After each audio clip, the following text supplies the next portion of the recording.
आणखी एक महत्त्वाची बातमी, सरकार कुणाचंही असू द्या, ग्रामीण शाळांवर कुणीच काम केलं नाही। देशाच्या ग्रामीण भागातील शाळांच्या दुरावस्थेवरून दिपकेंनी हे विधान केलं। क्या बोलती पब्लिक ही आमची एक नवीन मोहीम लवकरच सुरू होईल असंही अभिजित दिपके म्हणाले। शिवाय तिरंगा रॅली काढली चांगली गोष्ट आहे, बॅनरसाठी निधी कुठून आला असाही सवाल त्यांनी केला।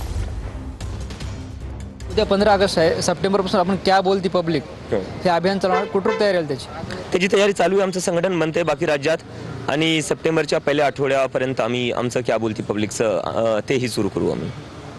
तुम्ही जेव्हा हे सगळा शाळाचा मुद्दा आयरनवर आणला त्यानंतर अनेक व्हिडिओ जे आहेत ते सोशल मीडियावर व्हायरल होतात, तुम्ही सुद्धा ते पोस्ट करताय, मोठ्या प्रमाणात याला प्रतिसाद मिळताना पाहायला मिळतो आपल्याला। कारण की कुठं ना कुठं आता लोकांना कळलेलं आहे की शिक्षणावर बोलावंच लागेल, बोलल्याशिवाय होणार नाही। आणि जोपर्यंत सरकारला प्रश्न विचारणार नाही तोपर्यंत ही सरकार, कुणाची सरकार असू द्या, कुठलाही राज्य असू द्या आणि कुठलाही पक्ष असू द्या, कुठलीही सरकार असू द्या, कुठलाही राज्य असू द्या, देशात जर ग्रामीण भागातल्या जर शाळा पाहिल्या कोणीच त्याच्यावर काम केलेलं नाही आणि आता गरज आहे काम करायची। प्रश्न करून आपण सरकारला काम करायला लावू शकतो।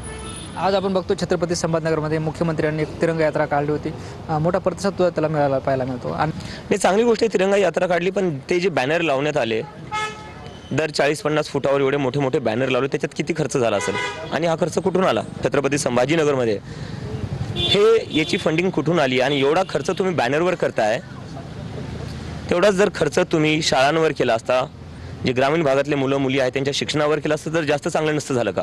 तुम्हाला नुसते चेहरे चमकवायचे का मुलांचं भविष्यही घडवायचं हे कुठं थोडा विचार केला पाहिजे। कॅमेरा पर्सन अमित आडेसह ज्ञानेश्वर लोंढे, TV9 मराठी, छत्रपती संभाजीनगर।